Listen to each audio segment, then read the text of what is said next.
Enquanto nós chamamos a próxima mesa, a mesa convida o nosso colega Cabelo, Marcos Cabelo, da OAB São Paulo, que, por favor, ninguém faça brincadeira com o nome Cabelo no momento que ele se levantar. É injusto esse tipo de bullying, não é isso? Esse Cabelo é um dos nossos colegas mais preparados na área. Enquanto nosso colega toma seu lugar à mesa para presidir a próxima mesa, fica a mensagem, referenciando ainda o dito por nosso colega Renato Carvalho, de que, a bem da verdade, não são apenas os prédios e as casas que precisam se rearquitetar. Nós precisamos passar por constantes rearquiteturas, mas não rearquiteturas visuais, nós precisamos passar por rearquiteturas culturais. Há um determinado povo que, por uma questão religiosa, Cabelo, eu não vou mencionar o nome, mas que eles conseguem se reconstruir com muita facilidade porque 10% de tudo que eles ganham a todo mês, eles reinvestem culturalmente em si mesmos. Nós gastamos 10% do que ganhamos numa bolsa, nós gastamos num terno, mas quantos de nós já não estamos investindo culturalmente 10% daquilo que ganhamos em nós mesmos para a nossa própria rearquitetura, né? Então fica a mensagem enquanto nós passamos aqui, agora, o controle da mesa para o nosso colega Cabelo, e agora a gente pode brincar com ele, que ele está mais visível, né?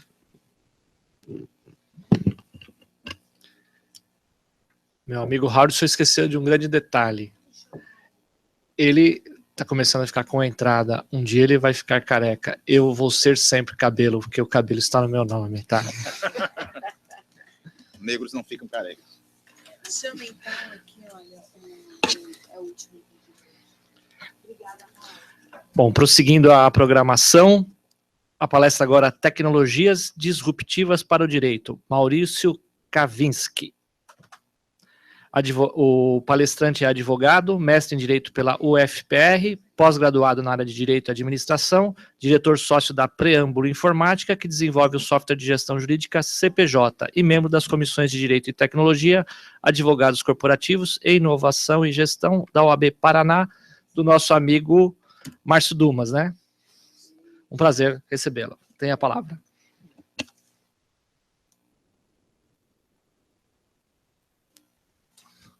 6h30 já, falar depois do cara do Google sobre tecnologia é complicado, né? Ainda mais para quem veio de um estado agrícola, né? Segundo o nosso advogado do Lula, que é o Paraná. Então não teria tanta tradição. Não sei se vocês tiveram a oportunidade de ver a audiência com o Sérgio Moro ontem, em que o Batoque falou que o Paraná é um estado agrícola. Então, é a nossa vocação, mas eu vim aqui para falar de tecnologia, então vou ter que me esforçar bastante. Vamos lá. Eu não vou falar sobre o produto da Preâmbulo, que é o CPJ, vou falar sobre a minha experiência com outros tipos de tecnologia que têm essa pretensão de serem disruptivas para o direito. O que significa isso? Elas querem mudar totalmente a forma como o advogado ou a profissão jurídica vai ser exercida no futuro. Talvez até, alguns chegam a falar, acabando com a figura do advogado. Então, tem até algumas teorias sobre isso. Não vamos chegar a esse ponto, mas vou tentar falar sobre o que já existe, porque eu venho falando sobre esse tema há muito tempo, em reuniões da OAB e palestras que eu tenho dado aí pelo Brasil, e até então, até o ano passado, eu tinha uma dificuldade de comprovar que a tecnologia realmente ia ter um poder disruptivo sobre o direito. Mas do último ano para cá, já surgiram várias tecnologias, várias ferramentas que já comprovam que isso realmente vai acontecer e já está acontecendo.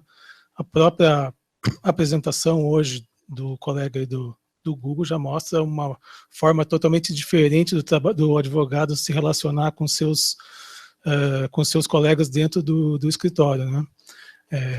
E aí eu trago também um pouco dessa visão de uma pesquisa que foi feita, que é esse slide que vocês estão vendo, sobre que a Altman Way, que é uma empresa americana que faz pesquisas na área de software jurídico, fizeram uma pesquisa entre os advogados americanos e constataram que 85% dos advogados acham que a tecnologia vai tomar o lugar do trabalho humano na advocacia.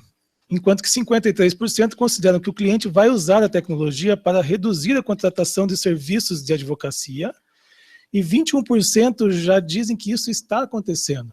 Então, é claro que nos Estados Unidos, talvez, e na Inglaterra, essa realidade esteja mais presente, porque lá é possível você contratar serviços advocatícios de quem não é advogado, enquanto que no Brasil isso não acontece ainda.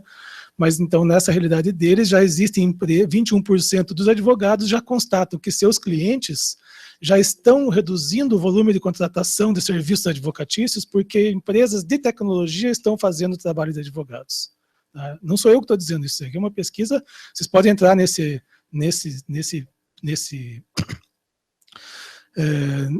survey que eles fizeram, tem disponível, é fácil de achar na internet, vocês vão constatar que foram pesquisadas mais de 100 escritórios de advocacias grandes e pequenos nos Estados Unidos e na Inglaterra. 82% dos advogados acham que haverá concorrência de fora da advocacia, que é o que já está acontecendo, talvez no Brasil um pouco mais difícil, mas eu vou mostrar que já existe. 40% entende que essa concorrência virá de empresas que utilizam tecnologia para prestar serviços e 18,5% já estão sendo afetados por essas empresas. E 52% dos advogados consideram utilizar a tecnologia para substituir o trabalho humano. Veja que ainda o percentual de quem considera usar a tecnologia para se beneficiar é pequeno, enquanto que eles já sentem que a tecnologia está afetando, mas ainda tem uma certa resistência à utilização da tecnologia. Isso vocês podem ver bem nessa outra parte da pesquisa que diz 64% dos escritórios são avaliados como resistentes à mudança. Então, os advogados avaliando os seus próprios, os donos dos seus escritórios de advocacia, grandes escritórios no caso, avaliam que o dono do escritório, que os sócios do escritório são resistentes a mudanças, principalmente mudanças tecnológicas. E isso é uma realidade muito presente realmente, e eu vejo isso todo dia. Né? Eu sou digamos, o diretor comercial da minha empresa. A Preâmbulo tem 6 mil escritórios de advocacia, que ela atende 700 departamentos jurídicos. Dos maiores escritórios de advocacia do Brasil, muitos usam o nosso sistema hoje. Eu tenho escritórios utilizando 800 mil processos, fazendo gestão de 800 mil processos, e mesmo com 800 mil processos, ainda resistentes a aproveitar toda a tecnologia que os nossos sistemas, ainda que sejam poucas comparadas com o que eu vou mostrar para vocês, oferecem. Por quê? Porque não querem parar para mudar seus fluxos, não querem investir em consultorias para que vão melhorar esses fluxos, não querem mudar a forma de trabalhar, não querem gastar. E tem uma pesquisa também do MIT que diz que cada dólar que você investe em tecnologia, você tem que gastar mais 7 em treinamento e implantação do sistema. Não adianta comprar o melhor sistema, você tem que ter ele adaptado para o teu negócio. Então, muitos acham que estão comprando um sistema ou utilizando sistemas até gratuitos que eu tenho hoje disponíveis, e só com isso já vão ter uma mudança no seu escritório, uma mudança nos seus fluxos. Não é assim. Essa mudança é muito demorada. Os grandes clientes que eu tenho, que estão muito avançados em termos tecnológicos, já trabalham com tecnologia há mais de 10 anos, investindo muito dinheiro, muito do trabalho dos sócios na implantação dos sistemas jurídicos e na automação, e também muito tempo de consultoria para mudar os seus fluxos de trabalho. Sem isso daí, a gente não vai conseguir fazer as mudanças que precisam ser feitas nos escritórios de advocacia. Isso é um ponto para reflexão. Sobre as tecnologias disruptivas, eu vou citar algumas, porque algumas até são complementares entre si, mas temos aí a inteligência artificial e Big Data, que já foi até relatado alguns processos que já estão sendo utilizados hoje nesse sentido. Os grandes players do mercado, como Google, Facebook, Netflix, enfim, todos esses grandes players que usam inteligência artificial estão liberando as suas APIs de inteligência artificial para que o mercado utilize gratuitamente. Então, há já um arcabouço que pode ser utilizado para que os escritórios, o negócio jurídico, o mundo jurídico, consiga utilizar essa tecnologia hoje, que já é bem avançada, para fazer ferramentas que vão auxiliar os advogados nas suas tarefas, ou até substituir, em alguns casos, trabalhos que são feitos repetitivos, né? Então, temos a inteligência artificial para várias... depois eu vou mostrar algumas tecnologias que já utilizam o Big Data e a inteligência artificial. IoT, que internet das coisas, né? A internet das coisas, ela talvez seja a próxima grande tecnologia. O amigo ali do Google falou sobre machine learning, mas parece que a grande mudança agora vai ser na internet das coisas. Estima-se que nos próximos 10 anos, 300 milhões de dispositivos estejam ligados à internet, né? Então, o que isso impacta no direito? Impacta muito, porque o direito vai ser embarcado nas coisas, né? E a partir do momento que o direito está embarcado nas coisas, e também as coisas passam a ter um certo grau de automação. Por exemplo, um carro autônomo, qual é a relação, se ele sofre um acidente, quem é responsável, quem fez o mapa, quem dirigiu ele errado, quem programou aquele algoritmo. Vai ter muitas questões, não só para os advogados trabalharem, mas questões também que vão estar ligadas à atividade dos advogados. Quem vai colocar a legislação embarcada nessas coisas? Vão ter que ser advogados, eles têm que conhecer a tecnologia, vão ter que conhecer ambientes regulatórios, vão ter que conhecer, porque uma coisa que tem a internet nela, ela pode estar em qualquer lugar do mundo, ela vai ter que estar adaptada a todo tipo de legislação. A internet das coisas, ela capta informações das pessoas, né? Até que ponto essa invasão de privacidade é permitida, né, de coletar os dados? Então já tem vários estudos de legislações em vários países dizendo que você, para coletar dados de alguém pela internet das coisas, tem que dar uma autorização. As próprias telefônicas já estão pensando em modelos em que os usuários vão poder receber do Google, por exemplo, para que ele capte informações suas, né? E aí você teria uma conta corrente lá no Google, e tudo que você tivesse produzindo de informação, o Google poderia te pagar para poder utilizar aquela informação, né? Veja quanto que isso muda em termos de direito. O processo eletrônico também, ele talvez não seja tão disruptivo, porque a gente vai continuar trabalhando basicamente da mesma forma dentro de um processo, mas se você pensar que os grandes softwares hoje de tribunais eletrônicos, eles já vêm com ferramentas de sugestão de sentenças a partir de inteligência artificial, ou seja, o juiz hoje, com base em precedentes precedentes da sua turma, da sua câmara, enfim, do seu tribunal, de decisões similares, o PJE hoje já é capaz de sugerir sentenças, né? E isso é a partir de um algoritmo que foi criado por pessoas, né? E se o advogado do outro lado também tem o mesmo algoritmo e também tem acesso à mesma base de dados, então eu começo a fazer um sistema que vai, ao invés de eu ter o melhor advogado, eu vou ter o melhor algoritmo, porque eu tenho que fazer com que aquele algoritmo que sugere a sentença seja interprete a minha petição com base em parâmetros que vão levar ele a ter o melhor resultado possível. Deixa eu dar um pitaco aqui para vocês entenderem melhor. A gente, quando vai peticionar no PJE, a gente é obrigado a colocar a petição em PDF-A. Se a gente coloca em PDF imagem, ninguém consegue, ela é uma imagem, o juiz lê como se fosse uma foto.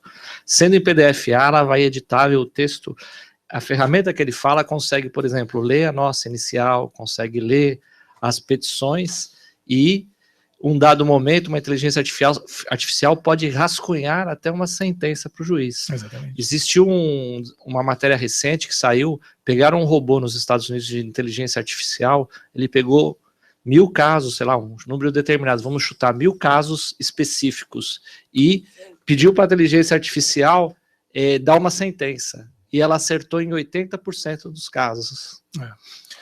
Perdoe-me, por favor. Vocês pelo menos vocês estão falando, ele está levando a crer que nós estamos chegando àquele modelo do George Orwell, 1984. É isso que vocês estão querendo dizer? Não sei se vai ser esse modelo, mas que vai ser diferente do que é hoje, vai, né? Não sei se vai ser tão ruim quanto aquele modelo, mas acredito que não. Não, né? O que ele está propondo aqui imagina assim, se o juiz vai usar um robô para dar a sentença, você pode usar o mesmo robô e tentar articular, jogar o xadrez de forma que a sentença dê favorável a você. Isso eu vou mostrar que já tem ferramentas que fazem isso, tá? Bots, né, que são robôs de automação, vou mostrar alguma coisa sobre eles. Legal Prediction, que é o que a gente chama de jurimetria, a capacidade de, se você prever decisões, ou pelo menos trabalhar com as decisões, trabalhar com informações que vão fazer com que você tenha o resultado melhor esperado para aquela tua petição. Blockchain, que é a linguagem utilizada por trás do Bitcoin, que é uma linguagem de criptografia. Isso daí tem um papel importante depois na questão jurídica, eu posso falar um pouco sobre isso. E as startups, que no Brasil são ainda um mercado incipiente, mas eu vou mostrar para vocês algumas coisas interessantes em relação a startups. Aqui da parte da internet das coisas, acho que já falei um pouco, seria essa questão do direito de uso sobre informação coletada, responsabilidade civil por defeitos, como é que isso vai funcionar, e a responsabilidade civil por mau uso ou invasão. Imagine um hacker, por exemplo, que consegue entrar num equipamento que tem internet e fazer com que ele superaqueça, exploda, matando pessoas. De quem é a responsabilidade, né? Do hacker somente, ou daquele que deixou uma falha para que pudesse ser explorada? Então tem muita coisa nesse sentido também que pode ser, que vai mudar daqui para frente. Aqui, essa tela não está aparecendo, porque ficou um fundo preto, mas eu mostro aqui algumas empresas. Estou procurando agora trazer algumas empresas que já existem, né? Eu tive a oportunidade de conhecer algumas delas em eventos que eu fui nos Estados Unidos, na Inglaterra. Existe hoje uma escola de inteligência artificial aplicada ao direito que já tem 18 anos que ela existe e faz seminários regularmente. Eu sou afiliado a esse centro. Os Estados Unidos tem pelo menos 2 grandes eventos de tecnologia anuais, que é o Legal Tech e o ABA Tech Review, o ABA Tech Show, onde expõem mais de 300 empresas de tecnologia expõem. Então, imagine uma Fenaló, por exemplo, aumentada 300 vezes quase. E tem algumas empresas no Vale do Silício hoje que elas são financiadoras de projetos voltados para a área jurídica, projetos tecnológicos voltados para a área jurídica. Se você tiver um projeto tecnológico para a área jurídica, eles estão lá para investir 5, 10, 15 milhões para mudar a forma como a gente advoga, né? Então, isso já é uma realidade. Eu não estou mais falando agora, eu já não trago mais, isso vai mudar, isso vai ser assim. Não, isso já está acontecendo. Esse Kim é um robô que utiliza inteligência artificial para fazer com linguagem natural. Ele é um assistente de advogados, já está sendo empregado em vários escritórios de advocacia na Inglaterra, junto com outros softwares. Então, ele consegue responder perguntas formuladas em linguagem natural. A pessoa pergunta, eu tenho direito a tal coisa, porque eu nasci lá na Irlanda, queria ter a cidadania inglesa. Ele vai dizer, não, depende, se você nasceu entre 1970 e 80, você tem direito. Então ele já está, e isso, conforme os advogados vão usando, ele vai ficando mais inteligente e vai pegando mais informações. Então, assistentes jurídicos já existem, né? Eles ainda são incipientes, talvez não estejam dando as respostas corretas, mas quanto mais as pessoas forem usando, e é isso que os grandes players estão fazendo com que a gente use cada vez mais inteligência artificial para tudo, ainda que você não queira, você está usando, como ele falou, se eu tenho Android hoje, estou usando uma ferramenta de inteligência artificial, estou dando dados para um algoritmo do Google. Se eu tenho Netflix, também estou fazendo isso. Se eu uso o Waze, também estou fazendo isso. Então, toda essa informação combinada, utilizada corretamente, faz com que esses mecanismos de inteligência artificial fiquem cada vez mais inteligentes e consigam dar essas respostas. O ROS, né, que acho que é mais famoso, porque é um robô que ele foi projetado a partir do Watson, que é o supercomputador mais potente que existe no mundo, que é da IBM. A IBM desenvolveu essa ferramenta especificamente para atuar no mercado jurídico. Ele também já está em pelo menos 2 grandes escritórios da Inglaterra, trabalhando no maior escritório do mundo, que é o Dentons, né, hoje no número de advogados. Eles já utilizam o ROS como ferramenta de pesquisa. No Brasil, aqui a gente tem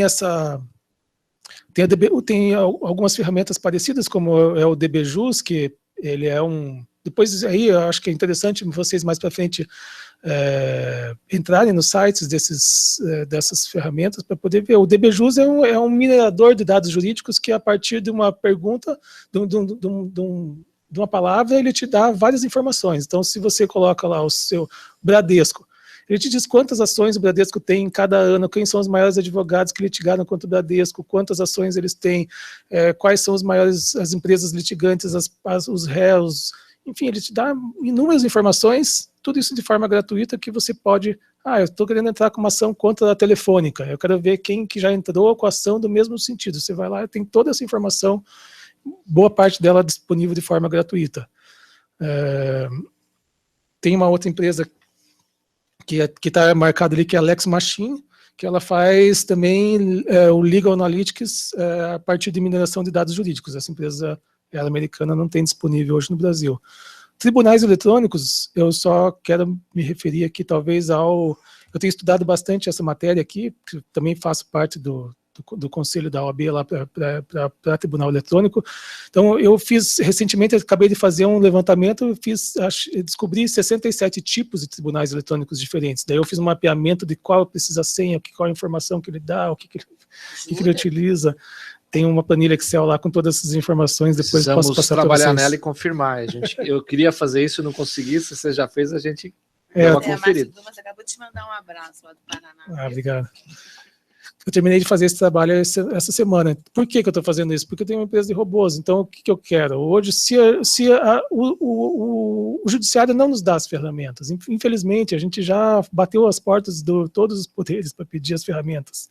Né? O mais perto que chegaram foi o escritório digital, que também já faz 4, 5 meses que não tem nenhuma evolução. Né? O escritório digital seria aquele integrador que todo mundo queria de tribunais eletrônicos. Ele teria, por meio do modelo nacional de interoperabilidade, ele integraria todos os tribunais eletrônicos num único tribunal, e a partir dali você poderia, sem sair desse escritório digital, você poderia ter acesso a todos os seus processos em qualquer plataforma eletrônica. Né?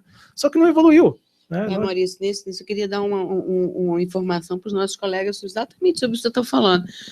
Nós, OAB, trabalhamos mais de um ano. Nós sabemos o que são nossos finais de semana, fora as idas que nós somos a Brasília, trabalhando nos requisitos dessa carinha do escritório digital.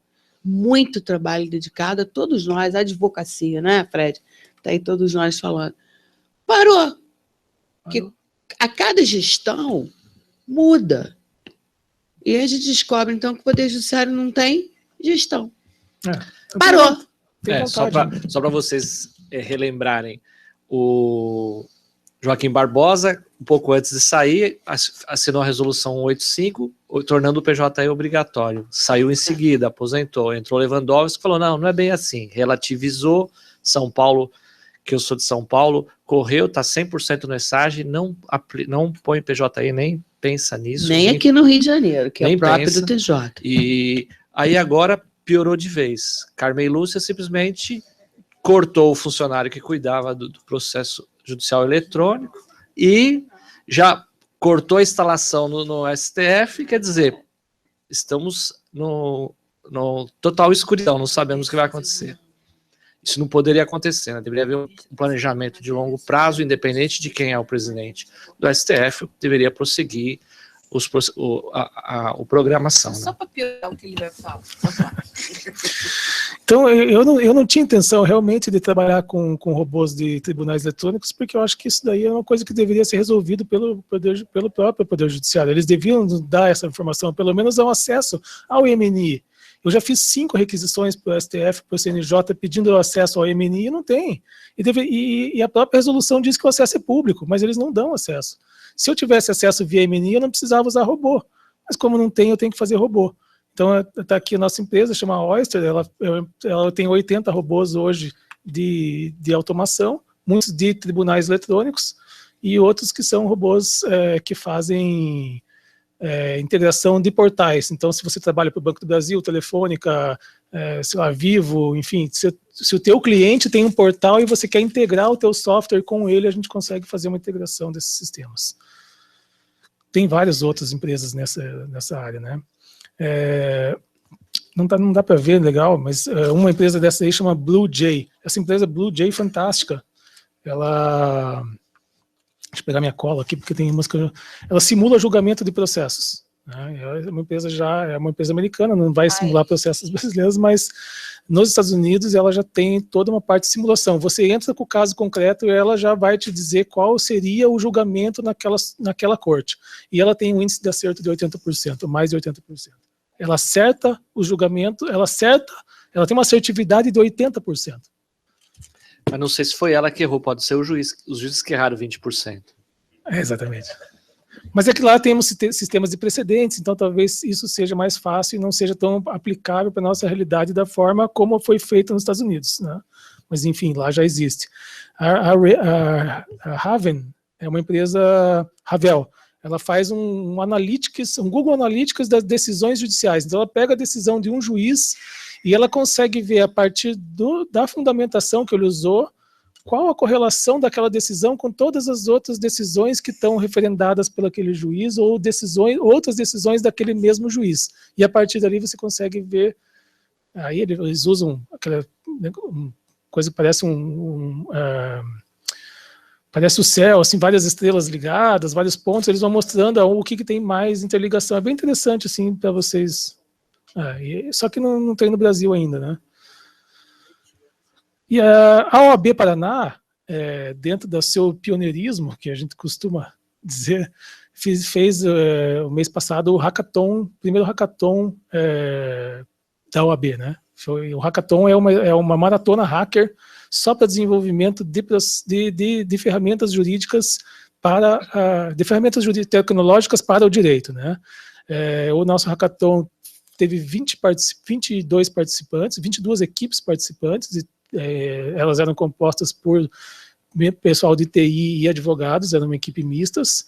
Durou 36 horas seguidas, as equipes tinham que trabalhar e no final dessas 36 horas elas tinham que integrar um produto viável, um produto funcionando, né? E esse Jurimetric é o produto que foi o vencedor.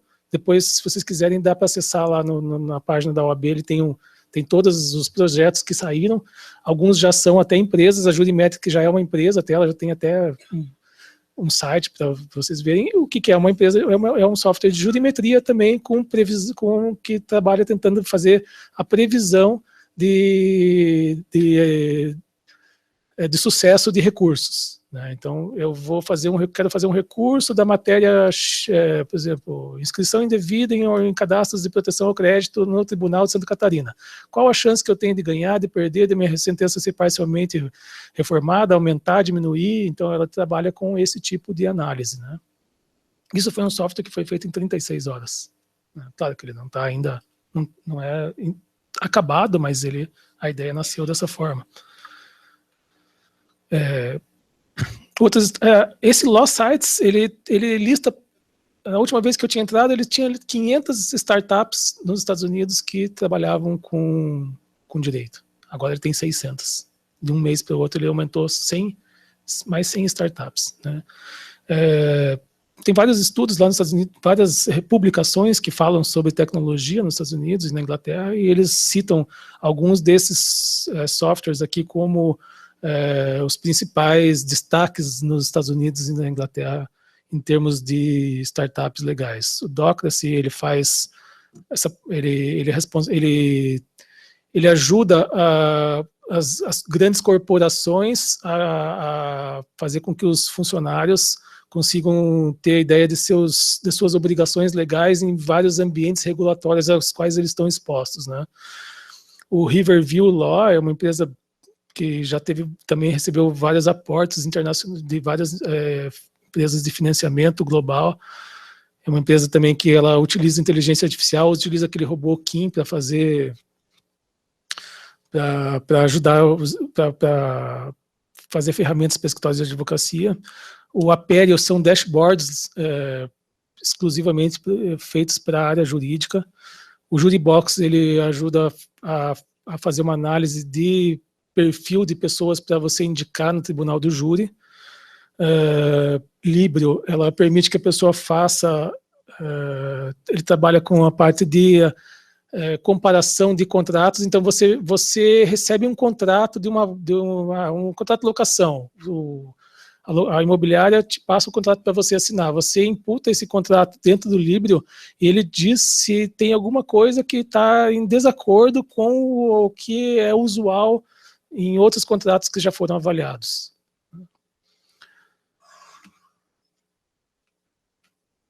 Aqui no Brasil, a gente tem algumas que estão em mais evidência, que é essas acordo certo e o acordo fechado, que tentam trabalhar aí sem dispensar a figura do advogado, né? Elas fazem um acordo certo, ela tem um contrato com a empresa e aí o usuário que quiser, ela pode tentar fazer um acordo antes de entrar na justiça, mas tem que ter um advogado. O advogado peticiona direto dentro do acordo certo e as empresas cadastradas, elas podem fazer um acordo. E na acordo fechado é um pouco diferente. O advogado pode peticionar contra qualquer empresa e a própria acordo fechado manda uma notificação para a empresa para ver se ela tem interesse em fazer o acordo. Então, são iniciativas aí de mediação, É pior que o Flávio cita. Oi? Exatamente. O Sem Processo também é uma empresa desse tipo, também o Sem Processo é uma das primeiras startups a receber aportes internacionais aqui no Brasil. Essa Wonder Legal Brasil é uma empresa francesa que faz gerador de peças jurídicas, na verdade contratos, mais contratos, né? Ele tem várias peças disponíveis para que sejam construídas a partir de questionários. Então, quero fazer um contrato de locação. O Underlegal, ele começa a fazer perguntas para você. Essa locação é residencial ou comercial? Ela vai ser por 2 anos? Qual o prazo da locação? Você vai fazendo várias perguntas e no final ela gera o contrato. Essa é uma empresa que está presente já em vários países. Ela também é uma empresa que recebeu vários aportes internacionais já e já está no Brasil, né? O processo aqui, acho que vocês conhecem, que você pode fazer a petição e aquelas petições abaixo de 40 salários mínimos, e aí eles fazem a abertura do processo no juizado especial. Essa que não aparece aqui é a Overview, ela é similar àquela outra de dashboards, mas brasileira já, ela faz dashboards customizados para departamentos jurídicos e escritórios de advocacia que tem grande volume, assim, querem fazer métricas diferenciadas.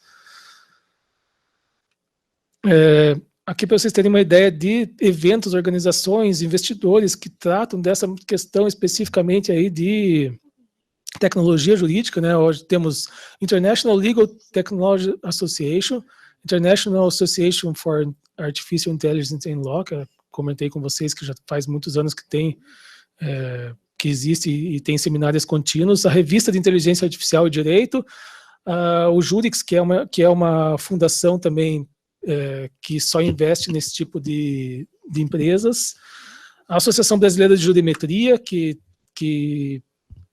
cuida dessa, que também tem vários trabalhos na parte de jurimetria, o Codex, que é uma instituição de Stanford só para informações, só para a parte jurídica e informática, o Hackathon da OAB, que eu trouxe ali para a gente... E o Next Law Labs, ele é uma empresa americana que financia projetos na área de tecnologia jurídica. Então, se você tem um projeto lá e precisa de algum incentivo financeiro para construir o teu projeto, pode se candidatar lá. O próximo evento que vai ter vai ser o Abatec Show, né? E alguns dos temas que eles estão trazendo lá é como o blockchain vai revolucionar a legislação, porque daí o blockchain ele tem essa característica de ser o blockchain ele é a forma como eles fizeram de que um código não esteja em um lugar só, ele está em todos os computadores e não está em nenhum, né? Então ele não existe sem que todos os computadores, ou que pelo menos parte dos computadores estejam ligados, mas você não consegue de forma nenhuma invadir e fazer nenhum tipo de alteração nesse código, porque ele está espalhado por todos os computadores que estão acessíveis nessa rede. Então, se diz aí que essa tecnologia vai ser muito utilizada para auxiliar até na parte legislativa, de auxiliar o poder legislativo na formulação de leis, né? Outros temas, as startups are coming, startups estão vindo, a magia da internet, como as startups estão construindo robôs. tem mais outras plataformas aqui. A iPro Bono, por exemplo, ela financia projetos, ela financia advocacia pro bono para grandes causas. Então, se um escritório quiser trabalhar causas internacionais que precisam de advogados, ela auxilia nessa intermediação. A Axioma é um escritório de advocacia em inglês que tem muito famoso, está sendo muito comentado, né, que usa muita tecnologia para atender seus clientes. Vários outros softwares aí que a gente tem. E aí, um pouco do nosso jabá, que nós somos da Preâmbulo, né? Hoje a Preâmbulo ela é uma empresa que faz software, é um ERP jurídico, tem toda a parte de gestão de processos, financeiro, GED, dashboards, BIs, gerador de relatório. É uma empresa que tem 27 anos no mercado. Hoje, na segunda pesquisa do GEJUR, nós temos 40% do mercado brasileiro de software jurídico. São 6 mil escritórios de advocacia, como falei, 600 departamentos jurídicos. E esse é só o meu contato. Obrigado. Obrigada. Deixa eu falar uma coisinha. Eu se concordo com vocês. A gente fica dando aula de processo eletrônico. O que a OAB Rio, na verdade, pretendia com esse evento, é que a gente andasse mais um andar, né? Subisse mais um andar, passasse para o andar de cima e começar a pensar em tudo isso que está sendo colocado aqui hoje. Né? Vejam bem que pela palestra, as informações que o Maurício nos trouxe, aquele conceito de que a advocacia é um trabalho intelectual morreu. Né? Basta que você aplique um software, né? Veja quais são as petições, aí eu pergunto isso no mercado jurídico, daqui a pouco nós estaremos sendo trocados também por softwares, né? Tendo alguém que saiba mexer com aquela informação, faça um big data nela, né? Joga ela ali, joga uma petição, e nós não precisaremos mais, isso é uma realidade. Até na próxima, estamos fazendo uma reportagem grande na OAB sobre isso, na substituição do trabalho intelectual do advogado pela automatização, através de tecnologias, como ele bem mostrou aqui, disruptivas, né? Ou seja, se você quer que as coisas permaneçam como estão, trate de modificá-las imediatamente. A advocacia mudou. Vocês estão vendo que o processo eletrônico, a gente achou que era a nossa maior dor de cabeça, é fichinha, perto do que está vendo por aí. Né? Temos que trabalhar. A advocacia não gosta, né, Maurício, de tecnologia. Acho bom fazer um tratamento psicológico, cantar para subir, para ver que realmente você vai ter que aprender. Nós vamos ter que aprender, as gerações que estão chegando agora, né, Maurício, o Marcos, saber lidar com isso, porque a advocacia mudou. Mas já são diferentes, né? Se a gente vê nossos filhos, como eles pensam. Meu filho não conhece o que é uma máquina de escrever, mas ele conhece um tablet desde pequeno, então a gente vai mudando, né? E eu acho assim, o advogado tem que estar antenado. Eu sempre acho que o trabalho intelectual, o advogado faz a diferença. Você pode usar esses recursos para te ajudar. A auxiliar você na emissão da petição, o juiz pode usar no auxiliar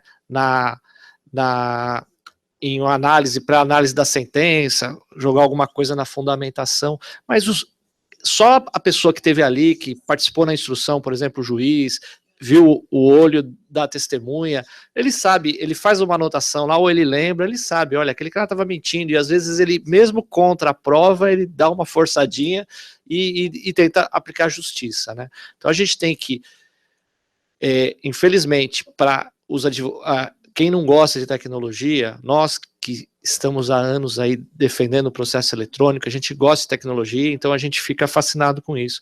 Então a gente precisa despertar esse interesse nos advogados, tá? Estou vendo bastante gente jovem aqui, isso facilita. Você tem que cada vez mais se atualizar. Daqui a pouco vão ter que estudar informática, mas não precisa ser tanto, tá? Isso você no seu escritório, você pode ter um estagiário, um advogado mais recente que te auxilia uma parte técnica mais assim, braçal, mas ele, por exemplo, ele tem um programa, pelo que eu entendi, que ele, por exemplo, baixa seus andamentos pela internet, de qualquer tribunal que seja. Então, imagina se você toda semana ou todo dia entrar lá em todos os tribunais e checar, ele faz um robozinho, ele chega lá para você, olha, seu processo deu andamento. Ele consegue, ele está tentando fazer peticionamento. O que o escritório digital, a ideia do escritório digital, tem várias empresas tentando, tá? Em vez de você se preocupar em logar em cada sistema de processo eletrônico e peticionar em cada um deles, tem diversas empresas desenvolvendo isso. Logo, logo a gente vai ter novidade. Você não vai ter, o escritório digital do CNJ não funciona, vai ter um terceiro que vai apresentar um produto que vai resolver isso. E a gente tem que trabalhar em cima do intelectual e tentar fazer a diferença. Amélia, encerrar o dia. Gente, alguma pergunta? A gente não abriu a perguntas, né? A gente não tem dúvida que a gente não sabe, né? Eu não tenho. Na verdade é o contrário, a gente tem tanta dúvida que não sabe o que perguntar. Eu não tenho a menor ideia. Bom, gente, a vida dos fortes, viver e lutar, brigadão, vocês ficaram com a gente até agora, tá vendo? Agora amanhã tem mais, tá? 9h30 começa. Ah, tá tudo ali fora, vamos lá. E, ó, começa, se não me engano, 9h30, com o TJ. 9h30 vai ter TJ e certificado mobile. Vamos aprender a peticionar no TJ. Adiantando para vocês, TJ Rio é o único que você vai conseguir usar o mobile. Porque o TJ Rio tem um sistema para chamar de seu. E tem que comparecer amanhã para ganhar o certificado digital mobile, né? Quem não ganhou, vamos lá ganhar o mobile com a SexSign que tá nos doando. Demora um pouquinho, mas faz parte. Obrigada, beijo no coração, até amanhã.